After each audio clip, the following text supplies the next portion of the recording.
Saudi അറേബ്യയിലും മദീനയില് ഈ വിശുദ്ധ റമദാൻ മാസത്തിലെത്തുന്ന തീർത്ഥാടകരുടെ സൗകര്യാർത്ഥം വിപുലമായിട്ടുള്ള ഷട്ടിൽ ബസ് സൗകര്യങ്ങൾ ഏർപ്പെടുത്തിയതിനെ കുറിച്ചാണ് ഇന്ന് പറയാനുള്ളത്. മദീന മേഖല വികസന അതോറിറ്റിയാണ് മദീന ബസ് പ്രോജക്റ്റിന് കീഴിൽ സർവീസുകൾ ആരംഭിക്കുന്നത്. ഇപ്പോൾ നഗരത്തിലെ പ്രധാനപ്പെട്ട കേന്ദ്രങ്ങളെ ബന്ധിപ്പിച്ചുകൊണ്ട് പള്ളിയിലേക്കും തിരിച്ചും തടസ്സമില്ലാതെ ഗതാഗത സൗകര്യം ഉറപ്പാക്കുകയാണ് ലക്ഷ്യമെന്ന് അവർ പറയുന്നു.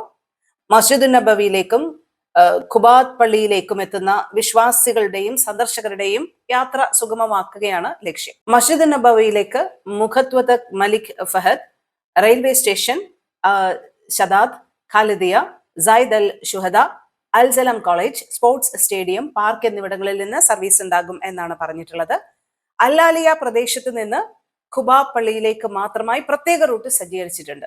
ഈ പുണ്യമാസത്തില് തിരക്ക് നിയന്ത്രിക്കുന്നതിനും സന്ദർശകർക്ക് യാത്രാ സൗകര്യം സുരക്ഷിതമായി ഒരുക്കുന്നതിനുമാണ് മുൻഗണന നൽകുന്നത് എന്നാണ് ഇവരെ അറിയിച്ചിട്ടുള്ളത്. കൃത്യമായ ഇടവേളകളിൽ സർവീസ് നടത്തുന്നതിലൂടെ പാർക്കിംഗ് പ്രശ്നങ്ങളും ട്രാഫിക് കുരുക്കും ഒക്കെ ഒഴിവാക്കാൻ സാധിക്കും എന്നാണ് അധികൃതർ ഇപ്പോൾ കരുതുന്നത്.